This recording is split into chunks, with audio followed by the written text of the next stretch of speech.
반드시 합격하실 겁니다.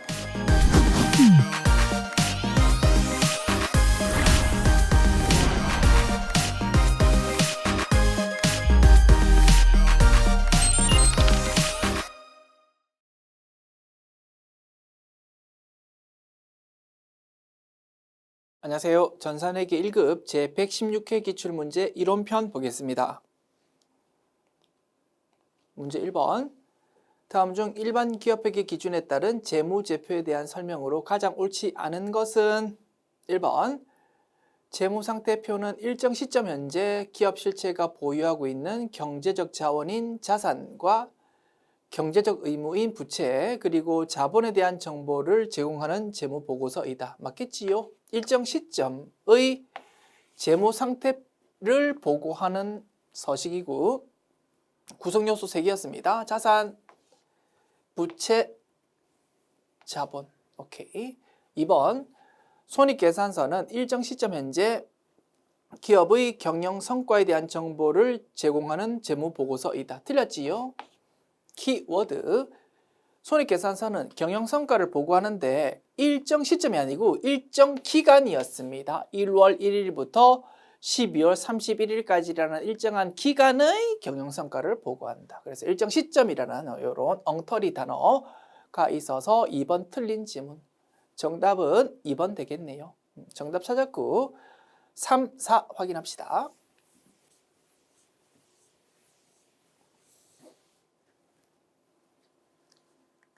3번. 현금 흐름표는 일정 기간 동안 기업 실체에 대한 현금 유입과 현금 유출에 대한 정보를 제공한다. 맞겠지요? 4번. 자본 변동표는 기업 실체에 대한 자본의 크기와 그 변동에 대한 정보를 제공한다. 맞겠지요? 그래서 정답은 2번 되겠습니다. 문제 2번. 다음 중 단기 매매증권 취득 시 발생한 비용을 취득 원가에 가산할 경우 재무제표에 미치는 영향으로 옳은 것은? 이라고 물었습니다. 단, 문구 좀 추가할게요. 단기 매매증권의 취득에 대한 분계만 지금 분석하는 거고 단기 매매증권 취득하면 그 이후에 처분하거나 또는 기말평가할 거다. 그지? 처분 또는 기말평가 회계 처리는 고려하지 말자 할 겁니다. 자, 괄호 문구 추가해서 교재에 수록하겠습니다. only 단기 매매증권의 취득에 대한 분계에 대해서 좀 분석해 보자. 자, 자산 취득 과정에서 수수료, 재세금, 운송료 같은 짜잘한 지출이 생겼을 때 어떻게 회계 처리합니까? 자산의 취득 부대 비용으로 보아서 그 지출들을 차변을 자산 회계 처리하는 것이 원칙인데 only 유일한 예외가 단기 매매증권 취득이었다. 그지? 단기 매매증권 취득하는 과정에서 수수료가 생길 때는 그거를 자산이 아니고 별도 비용으로 처리하더라 이겁니다. 워낙 예외적이다 보니까 지금 보는 것처럼 엄청 시험에서 자주 묻고 있다. 그지? 자, 아주 예외적으로 단기 매매증권 취득할 때 돈이 지출되면 자잘한 지출은 그거를 영업의 비용에 해당하는 비용으로 별도 계정 과목 처리해야 된다. 자, 올바른 회계 처리 어떻게 된다고요? 돈이 나갔어. 대변에 돈 나갔습니다. 자산 감소, 현금이라고 가정합시다. 현금이라는 자산 감소 기록하고 그거를 차변에 수수료 비용이라는 별도 비용 계정 처리한다 이겁니다. 비용의 증가. 아주 예외적인 회계 처리였어. 요게 올바른 회계 처리인데 단기 매매증권 취득할 때 발생하는 비용을 취득원가, 즉 자산으로 엉터리 회계 처리했다 이겁니다. 단기 매매 증권이라는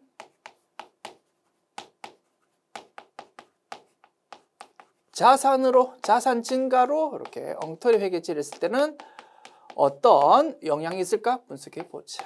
대변은 뭐 현금으로서 나왔겠지. 대변은 관심 없어. 지금 차변이 엉터리 회계 처리되었다. 영향을 파악합시다. 거래소 결합관계 분석했으니까 이제 식은 중목기다. 그지? 자, 비용이 증가돼야 되는데 비용이 증가 안 됐으니까 비용이 작아지는 거지. 그지? 자산이 지금 쓸데없이 커졌다. 그지? 자산이 쓸데없이 커진 상황인 것입니다. 자, 당기순이익 영향. 수익은 등장하지 않았고 비용이 작아졌습니다. 그러면 수익 빼기 비용인 당기순이익은 커지겠지, 그지? 당기순이익은 커지구나. 자, 기초자본 플러스 당기순이익은 기말자본이라는 관계가 성립하다 보니까 당기순이익이 커지면 기말자본은 커질 수밖에 없다, 그지? 오케이, 이렇게 영향을 분석할 수 있고, 마지막으로 검증해 봅시다. 자산이 커졌어. 재무상태표 오른 왼쪽에 있는 자산이 커졌어. 부채는 등장한 적이 없어. 변동 없는데 왼쪽 어깨 오른쪽 어깨가 일치하려면 오른쪽에 있는 자본이 커질 수밖에 없다 이겁니다. 맞습니까? 그래서 자산이 커지고 자본이 커집니다라는 이 분석이 맞다 이겁니다. 이렇게 열심히 분석해 봤고, 자, 영향을 파악했습니다. 이 영향으로 옳은 거를 찾아보자. 자산이 과대 계상되는데 과소라고 했으니까 틀렸고, 부채는 등장한 적이 없어. 자본은 커지는데 작아진다고 했으니까 틀렸고, 당기순이익이 커진다 이겁니다. 맞습니까? 정답은 4번. 오케이. 지웁니다.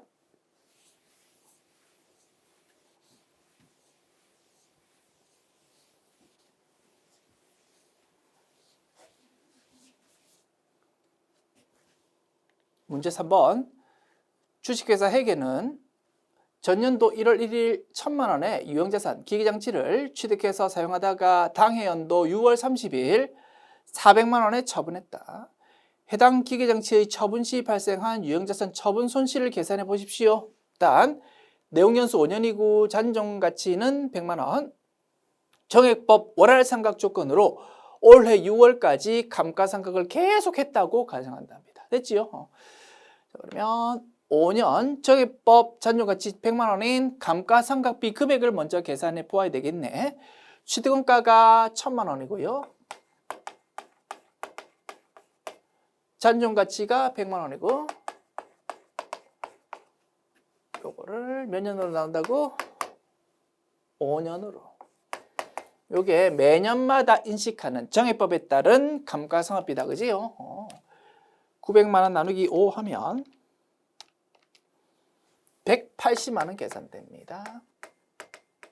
자, 작년도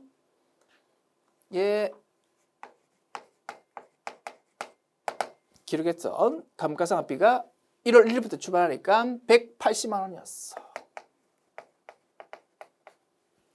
올해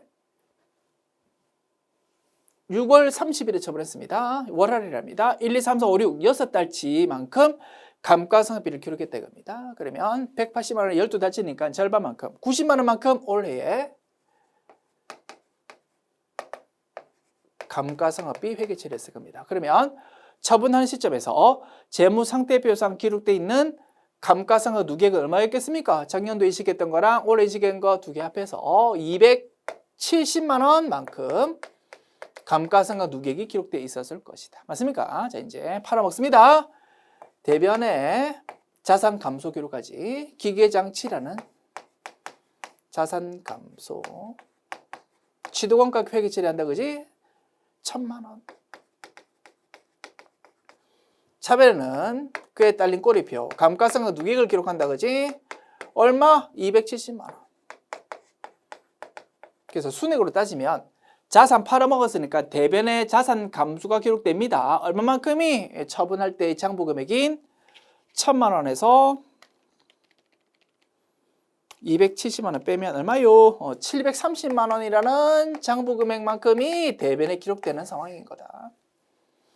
차변에 이제 돈 받은 거 적습니다. 현금으로 돈 받았다고 가정할까? 현금이라는 자산 증가가 기록되고 얼마요? 400만 원.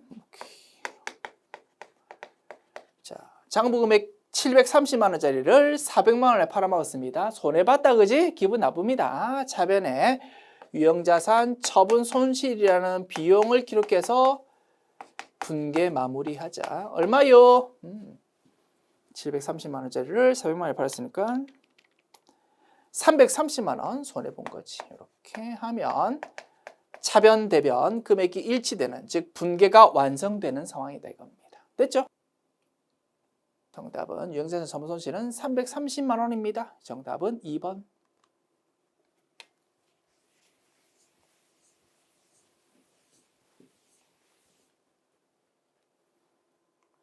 문제 4번.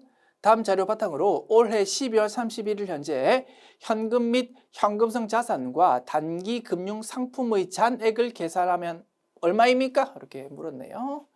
자, 조금 화면 배치 이렇게 좀 올립니다. 묻고 있는 내용은 현금 및 현금성 자산이랑 단기 금융 상품을 묻고 있고, 자료 놓고 보기가 이렇습니다. 자, 현금 및 현금성 자산의 구성 요소 세 가지다, 그지? 현금, 그 다음에 요구불 예금,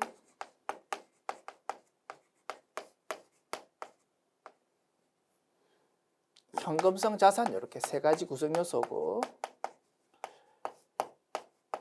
현금은 다시 둘로 나눌 수 있습니다. 지폐 동전과 같은 통화, 그리고 통화 대용 증권 이렇게 둘로 나눌 수 있다.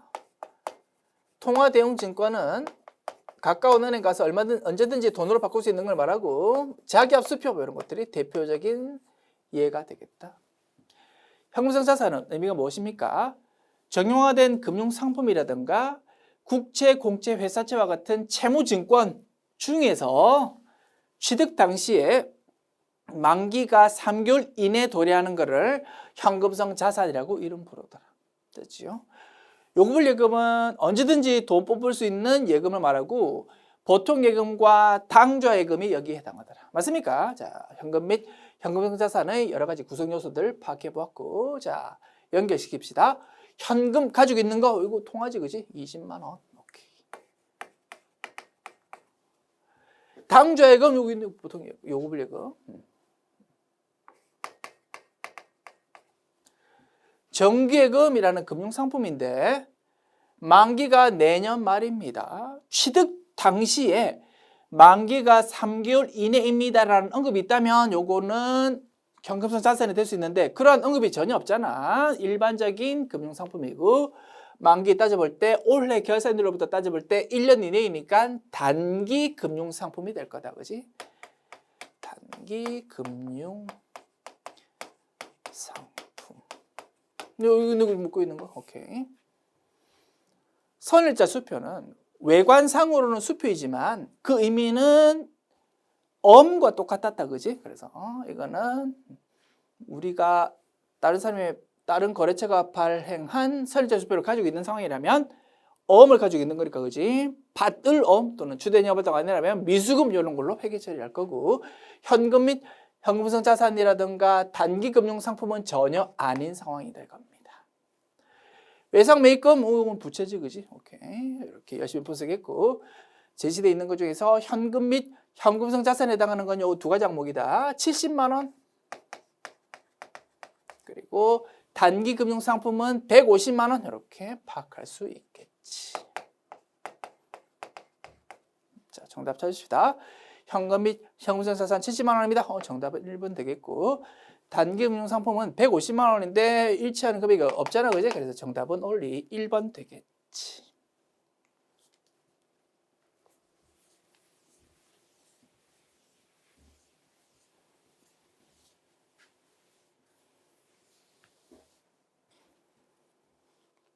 문제 5번. 다음 중 대손 충당금에 대한 설명으로 가장 옳지 않은 거는 1번. 대손 충당금은 유형자산의 차감적 평가 계정이다. 틀렸다, 그지요? 유형자산이 아니고 받을 돈 성격의 자산, 즉 당좌 자산의 차감적 평가 계정이다라고 해야 될 것이다. 그래서 틀린 내용은 1번 되겠습니다. 정답은 1번. 2, 3, 4 확인합시다. 2번. 회수가 불확실한 채권은 받을 돈을 말한다, 그지? 회수가 불확실한 받을 돈은 합리적이고 객관적인 기준에 따라서 산출한 대손 추산액을 대손 충당금으로 설정한다. 맞지요? 3번. 미수금도 받을 돈 성격이니까 대손 충당금 설정할 수 있겠지. 4번. 매출 활동과 관련되지 않은 대여금에 대한 대손 상각비는 영업의 비용에 해당하는 기타의 대손 상각비로 회계 처리하더라, 그지? 맞는 말. 그래서 정답은 틀린 내용은 1번 되겠다.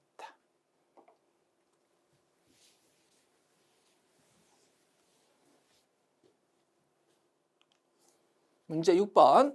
다음 중 자본에 영향을 미치지 않는 항목은 무엇입니까? 라고 물었는데요. 조금 더 정확한 문구로 고칠게요. 자본 총액을 말합니다. 자본 총액에 영향을 미치지 않는 항목을 찾아보자. 1번 당기순이익. 당기순이익 생기면 자본이 증가한다. 그지? 현금 배당. 현금으로 배당 주면은 자본이 작아진다. 그지? 유상증자. 돈을 받고 주식 발행하는 걸 말한다. 그지? 그러면 돈 들어오니까 자본이 증가한다. 그지? 그래서 다른 항목들은 자본 총액이 증가 또는 감소하는데 주식 배당이 자본 총액이 변동되지 않더라 이겁니다. 주식 배당은 회계처리 어떻게 합니까? 차변의 미처분 이익여금이라는 자본의 감소. 대변은요. 미교부 주식 배당금 잠깐 나왔다가 사라지고 결과적으로 대변이 주식 발행되니까 대변이 자본금으로 회계 처리된다. 그지? 차변은 미처분 이익여금, 자본의 감소. 대변은 자본금이라는 자본의 증가. 자본이 감소했다가 다시 자본이 증가해보니까 자본 총액은 전혀 변동이 없더라 이겁니다. 기억나시지요? 정답은 3번.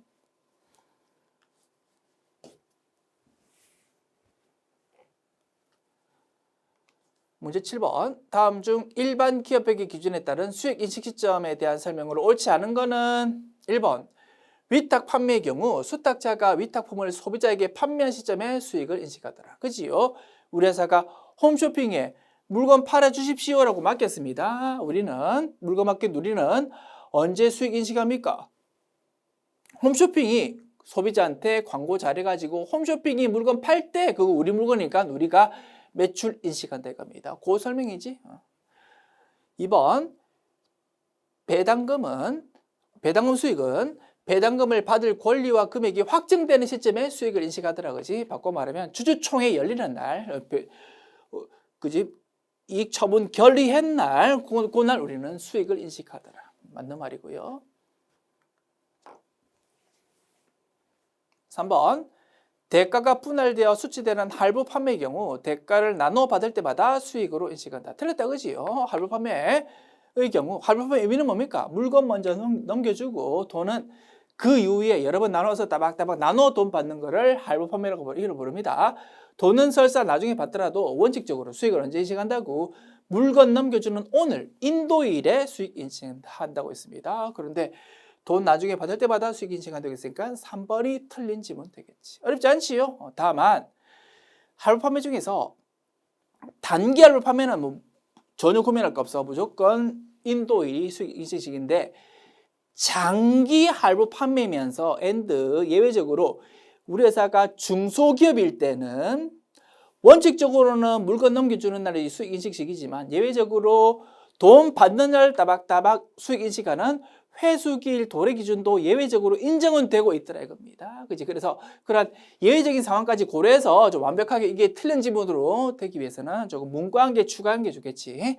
그냥 할부 판매라고 하지 말고 단기 할부 판매 이렇게 문구 한 개 추가시키면 이게 확실히 틀린 문장으로 판단이 될 거다. 그지? 오케이.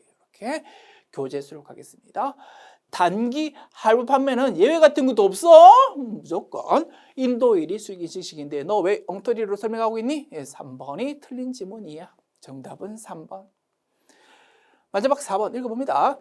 설치 수수료 수익은 재화가 판매되는 시점에 수익을 인식하는 재화의 판매에 부수되는 설치를 제외하고는 설치 진행률에 따라 수익으로 인식한다. 뭐 이런 내용은 구체적으로 공부한 적은 없지만 충분히 판단할 수 있을 거야. 예를 들어서 냉장고 설치하는 거랍니다. 자, 삼성전자가 냉장고를 팔았습니다. 수익 언제 인식합니까?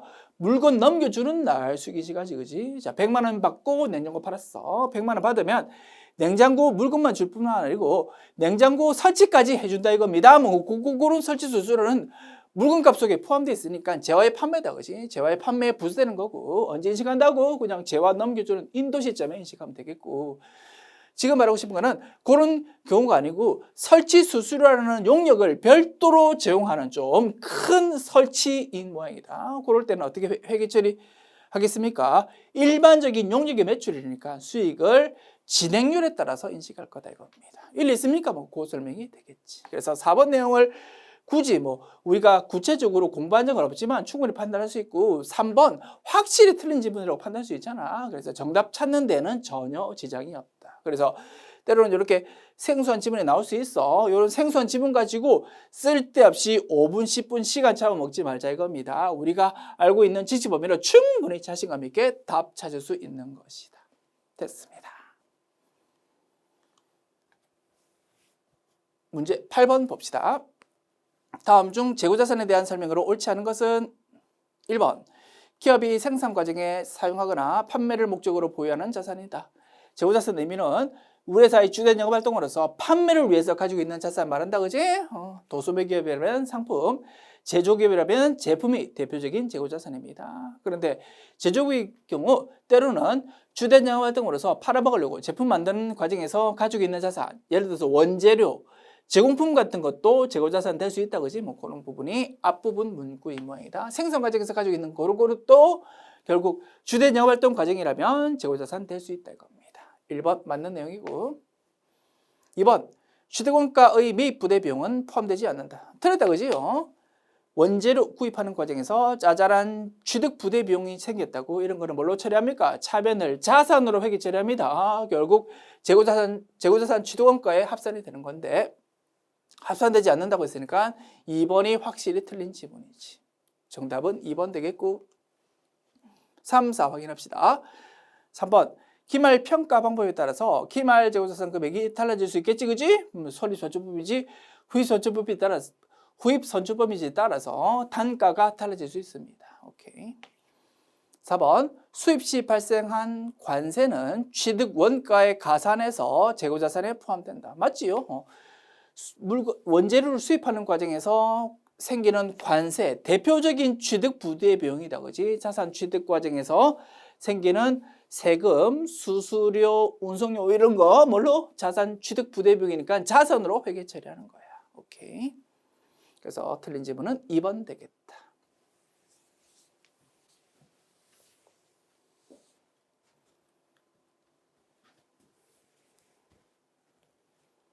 문제 9번 다음 중 원가에 대한 설명으로 옳지 않은 것은 1번 원가의 발생 형태에 따라 재료 원가, 노무 원가, 제조 경비로 분류한다. 맞습니다. 2번 특정 제품에 대한 직접 추적 가능성에 따라 직접 원가, 간접 원가로 분류하더라. 맞지요?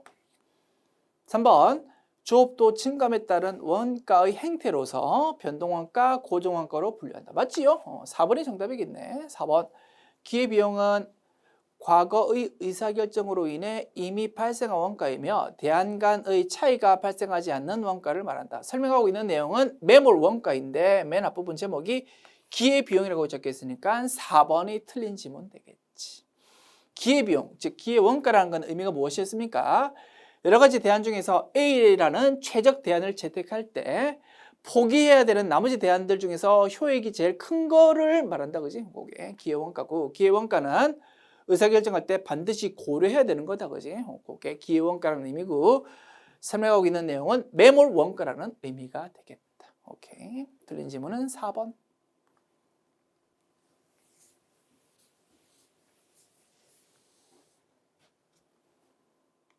문제 10번.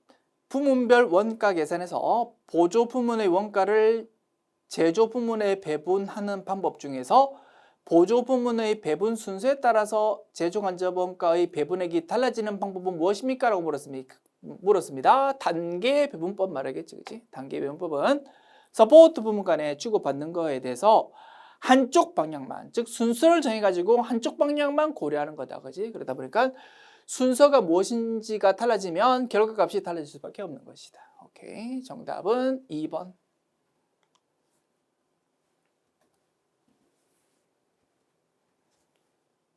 문제 11번. 다음 중 제조 원가 명세서에서 제공하는 정보는 무엇입니까? 정답은 3번 되겠지. 단기 총 제조 원가.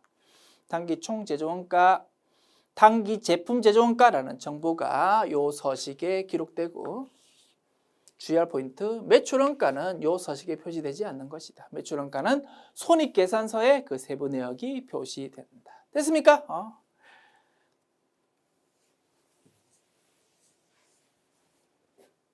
이 문제 정답은 3번. 문제 12번. 다음의 자료를 이용해서 평균법에 의한 가공원가, 완성품 환산량 구하십시오. 단 재료는 공정 초기에 전량 투입, 가공원가는 공정 전반에 걸쳐서 야금야금 균등 투입됐습니다. 제공품의 물량 흐름 파악합시다.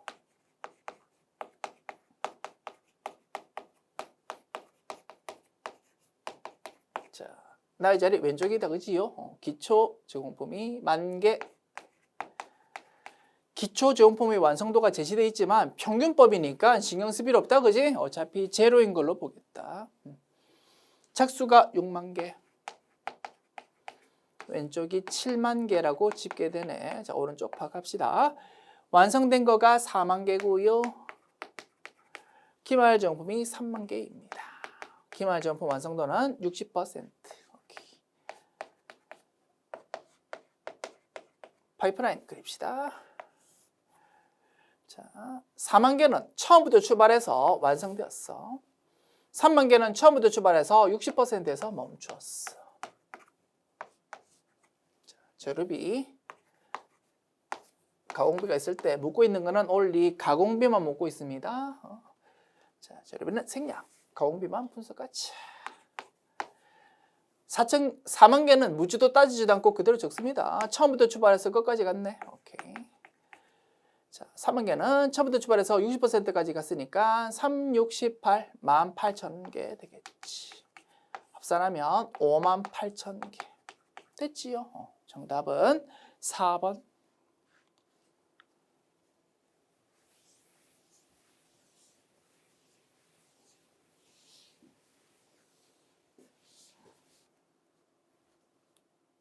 문제 13번. 다음 중 부가가치세법상 납세 의무자에 대한 설명으로 틀린 것은? 이라고 물었습니다. 자, 부가가치세법상 과세 대상은 세 가지였다, 그지? 사업자가 행하는 재화의 공급, 사업자가 행하는 용역의 공급, 그리고 재화의 수입, 이렇게 세 가지가 과세 대상 거래였고, 그에 따라서 납세 의무자는 이렇게 두 가지로 정리했었다, 그지? 그 재화와 용역을 공급하는 사업자, 그리고 재화를 수입하는 자.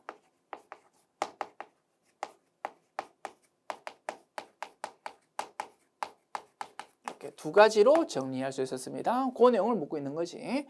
자, 여기서 말하는 사업자라는 것은 사업의 영리 목적 여부와 관계없이 사업상 독립적으로 재화 및 용역을 공급하는 사람을 말한다. 맞지요? 2번. 영수요를 적용받는 사업자는 납세 의무자에 해당하지 않는다. 대표적인 틀린 지문이다, 그지? 영수요를 적용받는다는 것은 과세 사업자를 말한다, 그지? 과세 사업자이다 보니까 만약에 우리 매출이 영수율 매출도 있고 일반적인 10%짜리 매출도 있으면 당연히 납세 의무가 있는 것입니다. 그런데 납세 의무자가 아니다라고 했으니까 2번이 틀린 지문. 정답은 2번입니다. 3번. 간이 과세자도 과세 사업자니까, 그지? 납세 의무자가 당연히 맞을 거다. 맞는 지문. 4번. 재화를 수입하는 자는 그 재화의 수입에 대한 부가가치세를 납부할 의무가 있다. 맞지요? 그래서 틀린 지문 2번 되겠지.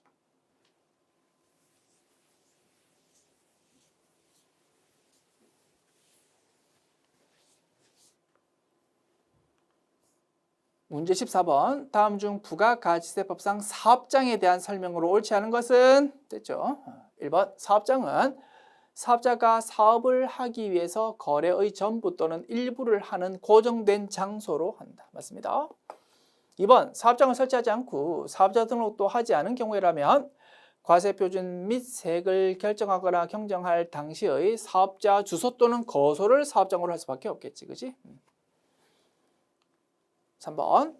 제조업의 경우 따로 제품 포장만을 하거나 용기에 충전만 하는 장소도 사업장에 포함될 수 있다. 자, 좀 생소한 지문이다, 그지? 자, 우리가 정리했던 포인트는 뭡니까?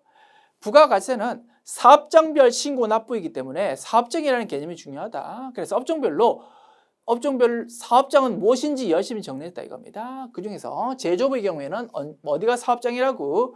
제품을 최종 완성하는 장소가 사업장이라고 열심히 공부했습니다. 그지? 자, 판단 어떻게 한다고? 실질적으로 제조업의 경우 그 제품이 어디서 완성되는지를 파악한다 이겁니다. 그런데 그와 관련해서 우리 세법에서 부연 문구가 있다 이겁니다. 우리가 알고 있는 제조업은 시용 제품 완성하는 장소가 사업장입니다라는 규정 옆에 그 바로 뒷부분에 단서 조항이 있답니다. 이렇게 언급되어 있답니다. 실제적으로 제품이 완성된 장소가 사업장입니다. 혹시 단순히 포장만 한다던가 충전만 하는 그런 장소가 있다면 그거는 최종 제품 완성하는 거 아닙니다라는 부연 문구가 있더랍니다. 일리 있습니까? 그래서 판단할 수 있겠지. 제조업은 실질적으로 제품이 완성되는 장소가 사업장이고 단순히 포장만 한다던가 용기 충전만 하는 이런 거는 사업장 아닙니다라고 판단할 수 있는 것입니다. 그런데 그런 단순히 포장 충전만 하는 것도 사업장이다라고 했으니까 3번이 틀린 질문이다 이겁니다. 아주 쪼잔하다 그지? 우리가 알고 있는 내용에서 그 뒷부분에 붙어있는 부연 단서 조항 가지고 지문을 만들어 본 것입니다. 까다롭게 출제하고 싶었다 이겁니다. 자, 우리가 알고 있는 지식법인 내에서 열심히 판단해보고 이런 거 틀려도 괜찮다. 절대 좌절하지 마십시오라는 잔소리들입니다. 그래서 이 문제의 정답은 3번이 되겠다. 4번 지문 읽어보면 이 출제자의 의도를 조금 더 확실하게 알 수 있겠다 그지? 우리가 전혀 보지 않은, 구경하지 않은 아주 구석탱이, 지엽적인 세법조항을 지문으로 소개하고 있습니다. 제발 틀려주십시오라고 부탁하는 문제다. 괜찮아, 좀 틀려줘도 돼. 자, 읽어라 볼게요. 부동산상의 권리만 대하는 경우에는 그 사업에 관한 업무를 총괄하는 장소를 사업장으로 한다. 우리가 구경해 본 적 없는 내용이다 그지? 맞는 지문이랍니다. 우리 세법 아주 구석탱이에 이런 규정이 있긴 있대. 우리가 배운 내용은 무엇입니까? 부동산을 빌려주는 부동산 임대업의 경우 사업장이 굉장히 중요하다고 했어. 어디가 사업장이라고? 부동산에 대한 등기부 등본이 적혀 있는 그 부동산 소재지. 즉 건물 한 개 한 개가 사업장이다 이겁니다. 그건 우리가 꼭 알아야 되는 중요한 내용이야. 그런데 조금 이 내용은 그거와 달라. 부동산을 빌려주는 게 아니고 부동산에 대한 권리만 빌려주는 아주 특이한 상황이다 이겁니다. 중요하지는 않지만 뭐 출제가 되었으니까 간략하게 소개는 해드리겠습니다. 가벼운 마음으로 들어보십시오. 자, 부동산의 권리만 되었다. 뭐 어떤 게 있을까? 굳이 세례를 들어보면 이겁니다. 자, 남의 땅에 B라는 사람 땅입니다.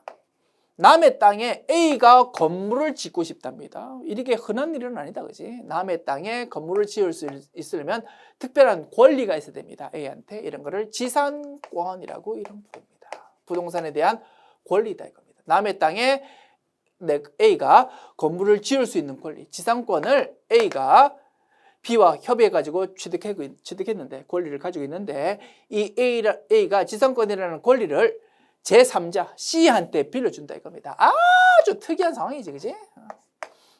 부동산에 대한 권리만 빌려주는 상황. 또 뭐 굳이 예를 들어볼까? 지역권. 자, A가 땅이 이렇게 있는데 도로가 여기 있어. A가 도로로 접근하려면 남의 땅 B를 지날 수밖에 없습니다. 이런 거를 그러면 A가 B하고 협의하겠지. 내 땅에 가기 위해서 네 땅을 좀 지나갈게 라는 권리를 좀 획득했다 이겁니다. 이런 거를 지역권이라고 이름 부릅니다. 이런 지역권이라는 이런 권리를 혹시라도 없이 C라는 제3자한테 빌려준답니다. 아주 특이한 상황이겠지, 그치? 이러한 부동산에 대한 권리만 대할 때는 사업장을 부동산으로 보지 않고 그 사업에 대한 업무를 총괄하는 장소를 사업장으로 보겠습니다라는 규정이 아주 구석탱이에 있답니다. 그거를 소개하고 있다. 맞는 지문. 그래서 틀린 지문은 3번이 되겠다. 아시겠죠? 절대 내용이 중요한 거 아니야. 이런 생소한 거 있을 때 쓸데없이 시간 허비하지 말고 자신감 있게 내가 알고 있는 지식으로 판단하고 빨리 넘어가는 것이 중요한 것이다. 됐습니다.